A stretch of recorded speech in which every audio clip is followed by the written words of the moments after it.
Principal, Madame la députée de Joliette.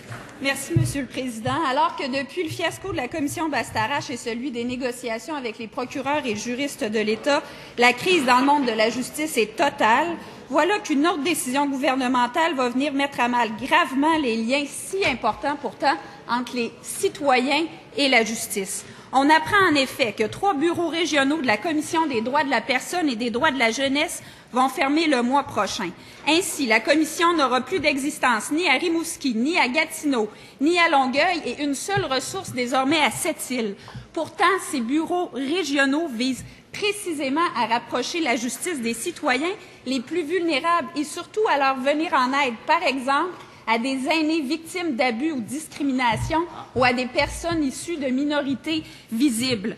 Et c'est sans parler leur rôle de promotion des droits. Comment le ministre de la Justice peut-il justifier la fermeture de droit des 7 bureaux régionaux de la Commission des droits? Monsieur le ministre de la Justice. Parce que, Monsieur le Président, il faut s'assurer que les services puissent être offerts. Et dans la mesure où ma collègue pose la question, notamment de Gatineau et Rimouski, les services seront offerts avec l'aide de Services Québec. Dans le cas de Sept-Îles, la même chose, c'est-à-dire qu'on va utiliser les locaux qui y sont prévus. Et dans le cas d'autres territoires, il y a des discussions avec Services partagés. Services Québec, en ce moment, faut-il savoir qu'il y a 2 % des demandes qui viennent vers les bureaux, sinon c'est utilisé par d'autres voies électroniques ou téléphoniques, Monsieur le Président. Ceci étant, il y a une préoccupation pour être aussi sur le terrain, pour être en proximité avec les citoyens et la Commission s'organise de cette façon, Monsieur le Président. Il est évident qu'il faut parfois revoir ces façons de faire pour essayer de contrôler la façon dont on dépense les fonds publics en s'assurant toujours que les services sont offerts. Dans ce cas-là, on a un exemple de contrôle de nos dépenses tout en offrant des services à la population. Principal, Monsieur le député de Berthier. Complémentaire, Monsieur le député de Berthier. La fermeture de bureaux régionaux de la Commission des droits et le transfert de postes à l'extérieur des régions entrent en totale contradiction avec la prétention de ce gouvernement de favoriser l'occupation du territoire. Déjà, les postes à la Commission des droits sont généralement éloignés des régions. Avec la fermeture des bureaux de Rimouski, Gatineau et Longueuil et avec la coupure de postes à Sept-Îles, cette absence de la Commission en région sera encore plus marquée.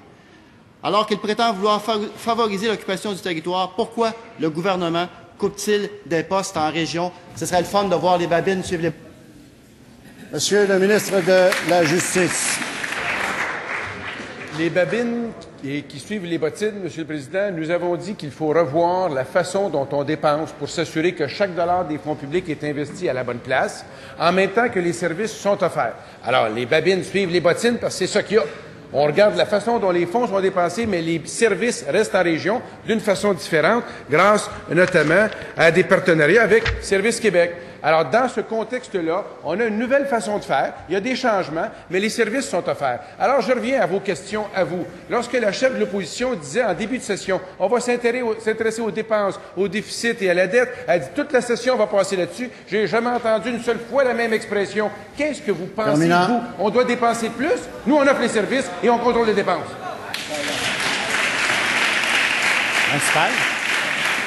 Principal, Madame la députée de... Complémentaire, Madame la députée de Taillon. Nous, Monsieur le Président, ce à quoi on s'intéresse, ce sont aux personnes.